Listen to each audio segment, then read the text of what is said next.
I don't know, you may be wondering, how do people shoot YouTube videos? What's the best way for me to get started shooting a YouTube video, and what are the things that I need to do it? In this video, we're gonna talk about how to shoot a YouTube video, just to set up some of the tech involved, and hopefully when you start making your videos, it kind of makes it a little bit easier to know what other people are shooting with.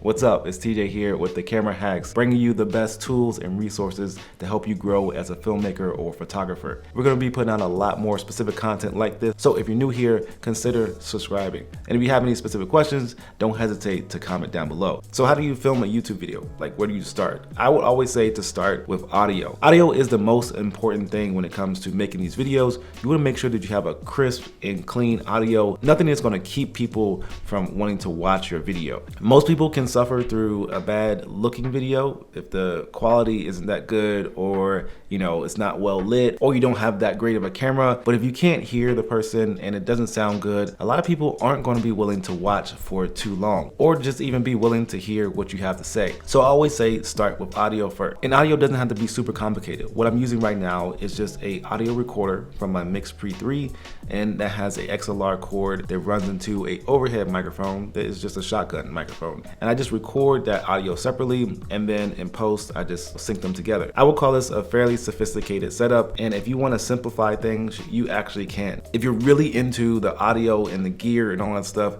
this is what I would suggest you doing.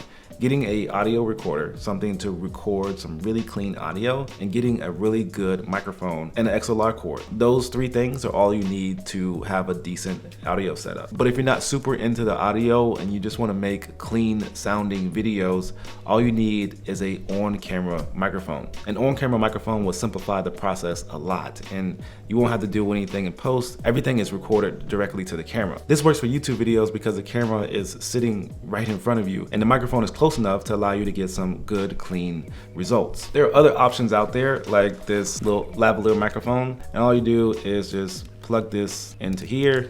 You have a microphone, and you can just clip this onto your shirt or anywhere inside of your shirt if you want to, and just press record. Now this will record straight to this device, so all you have to do is take out the SD card and take out the SD card of your camera and just sync the audio in post. So there's three options for you right there, and I would suggest you just picking the one that best suits your needs. If you're not super into all of the editing stuff, go with the simplified option, but just make sure that audio is really good. Now let's say you're recording video using your phone and you decide to just use the audio from your phone. The audio from your phone doesn't sound too good, and it may distract people when they're trying to listen to what you're trying to say. This is what it sounds like. This could be distracting, and sometimes it can pick up other sounds other than your voice, and you hear a lot of noise in the background and things like that you don't want your audience to hear. But you can record using your phone. This actually doesn't look bad at all. So if you want to use your phone to record yourself, you can actually see yourself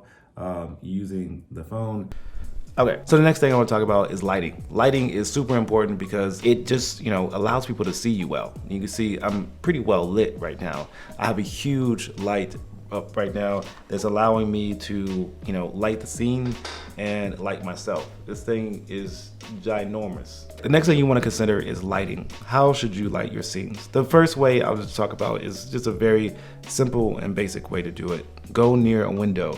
The best way to light yourself is to have a huge light source. Windows are huge light sources that are free and available to you all throughout the day. Allow that sunlight coming through that window to light you well. And honestly, when shooting these type of videos, the most important thing is just that you're well lit. So focus on just making sure the room has a lot of light, and this is gonna help you get better video quality as well.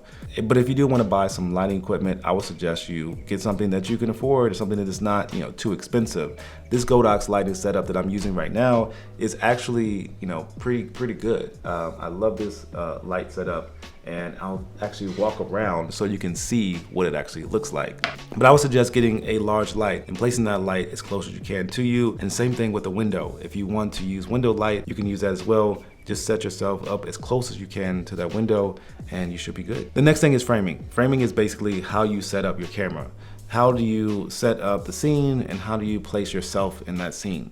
And a lot of times YouTube videos, you're just placing yourself in the very center of the frame. You can get a little cool or crazy with it, but I like to have, a good distance between me and my background so that you get a little bit of blurry background back there. But the further I go away from my background, the more depth you're gonna see, the larger the room is gonna look, and the more you're gonna kind of look a little bit sharper as the background is blurry. You see that effect a lot on YouTube videos, and that's basically how they achieve it. Just put enough space between you and the background, and you should be good. Now, if you wanna do a scene or try to set up, lights in the background, that's all cool. I just like to place some things that are interesting in the shot. This is an example. I just like to place things like my camera or some things like my lenses in the background to help create somewhat of a scene. This just makes things interesting and allows people to kind of have something to kind of look at when they're watching your video, other than just your face.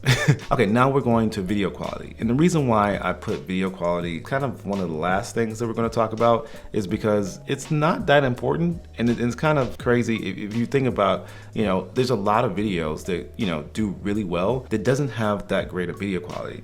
You can honestly shoot videos with your phone if you want to, and you can get some really good video.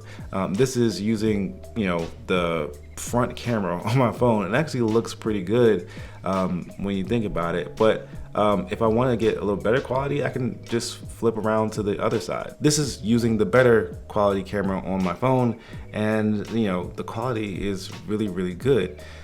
What makes it good, honestly, though, is the light. If you have enough light and you don't have a great camera, more light usually allows cameras with lesser quality to perform a little bit better. So having light is actually more important than having a great camera. As long as you light your scene well, and as long as you're well lit, the camera should do pretty good. So honestly, when it comes to camera quality, you can't go wrong, but I would suggest shooting at 1080p. The reason why I suggest shooting at 1080 is because of the file size. Quality is important, but it's also important that you have the ability to edit the quality work that you are doing, and that you have the ability to produce that multiple times. If you're doing a lot of 4K 6K video, then you need to have a lot of space for that. You also need to have a computer that's capable of editing and exporting that type of footage. So don't be in a race to make the highest quality or the highest K video. Just try to make quality content, and I promise you people won't care too much if your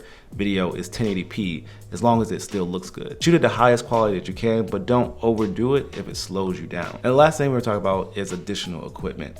There's things that you're gonna need to help you get started. One is light stands. You're gonna need something to put your light on. You're also gonna need a tripod, a decent tripod. It's not that expensive, especially if you're doing something like this, like YouTube videos. You can get a good quality tripod, and I'll have that stuff linked down in the description below. I would call things like this additional equipment as well, especially if you're doing something like walking or talking and moving. You're gonna need something that's portable, that's gonna be able to give you good audio as well. I would suggest getting something like a solid state drive to make sure that you don't have your footage not show up, or SD card just dies on you randomly. You don't want that to happen, especially if you spend a lot of time making your videos. You also may need something like a camera monitor or something like that to allow you to see yourself when you're shooting. You want to make sure that your framing is right. You want to make sure that you have a reference monitor to actually check to make sure things look good at all times. Like, I may stop and actually look over at my monitor to make sure everything is good, nothing is in the way or nothing has moved, and I want to make sure that I am centered in the frame,